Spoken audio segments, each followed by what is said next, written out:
menenangkan hati dan pikiran kita. Mungkin ketika kita dalam keadaan diuji sama Allah, manusiawinya kita pasti hati dan pikiran kita itu tidak tenang. Ya, Bapak Ibu, Saudara jemaah yang dirahmati Allah.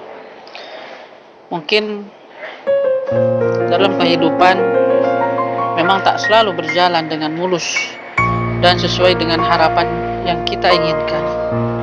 Kadangkala terdapat banyak ujian dan cobaan yang harus dilewati oleh setiap manusia yang seperti kita dari Allah Subhanahu wa Ta'ala.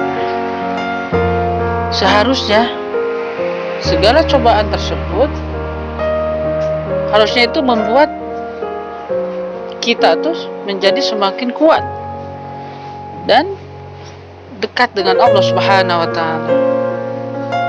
Karena Allah pun berjanji selalu ada pertolongan darinya ketika ujian itu selesai atau musibah yang datang menimpa diri kita.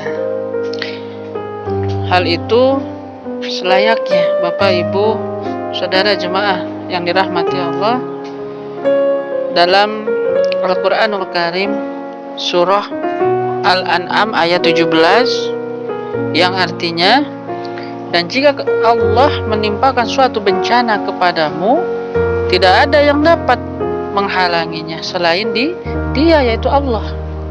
Dan jika Dia mendatangkan kebaikan kepadamu, maka Dia maha kuasa atas segala sesuatu. Subhanallah.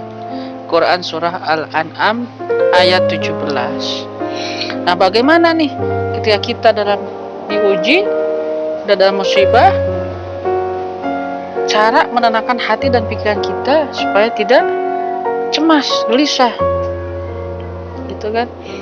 Mungkin ada caranya. Cara menenangkan hati dan pikiran kita itu diantaranya yang pertama, menjalin hubungan silaturahmi.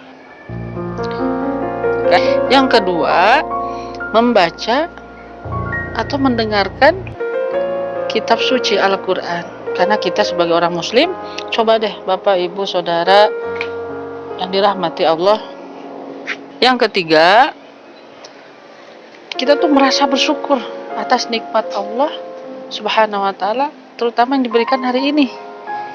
Dengan kita bersyukur, insya Allah hati dan pikiran kita akan menjadi tenang. La in syakartum la azidannakum wa la in kafartum inna azabi lasyadid. Surah Ibrahim ayat 7.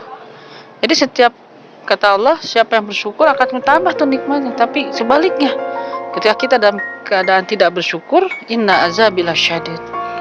Sesungguhnya azab Allah sangat pedih. Nah, azab Allah di dunia ini diturunkannya ketidaktenangan hati dan pikiran kita. Subhanallah. Yang keempat, banyak mengingat Allah. Dengan cara apa? Berzikir, zikrullah, mengingat Allah. Zikir kita itu apa aja. Jadi ketika kita hati dan pikiran kita tidak tenang, gelisah, galau, segala macamnya dalam sebuah kondisi ujian yang diuji dari Allah atau dalam keadaan musibah, mengingatlah kepada Allah. Insyaallah, niscaya Allah akan berikan pertolongan. Warzuqhu min haitsu la yahtasib, akan berikan itu kan rezeki dari arah yang tidak disangka-sangka. Subhanallah. Seperti itu Bapak Ibu Saudara yang dirahmati. Kelimanya, melakukan salat sunnah. Itu mau kalau kita sedang tidak tenang hati dan pikiran, kita bisa sholat sunnah, mengerjakan sholat sunnah malam, tahajud, sholat hajat, sholat taubat, sholat tasbih, atau paginya kita bisa sholat duha. Niscaya mudah-mudahan hati kita dan pikiran kita menjadi tenang. Yang keenam, membiasakan diri dalam keadaan suci. Suci apa? Suci jasmani maupun rohani. Satu kondisi ketika kita suci itu dalam keadaan wudu. Ya, suci jasmaninya ya, rohaninya pun ya. Subhanallah. Dalam kajian sehat sebelumnya, manfaat wudu kan ada tuh. Bisa menenangkan hati dan pikiran kita yang sedang gelisah.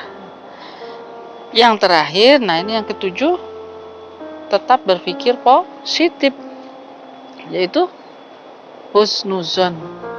Semakin kita berpikir suuzon kepada siapapun, terutama jangan suuzon kepada Allah, gitu kan? Jangan sekali-kali. Kita tetap langsung beristighfar dan bertobat. Subhanallah.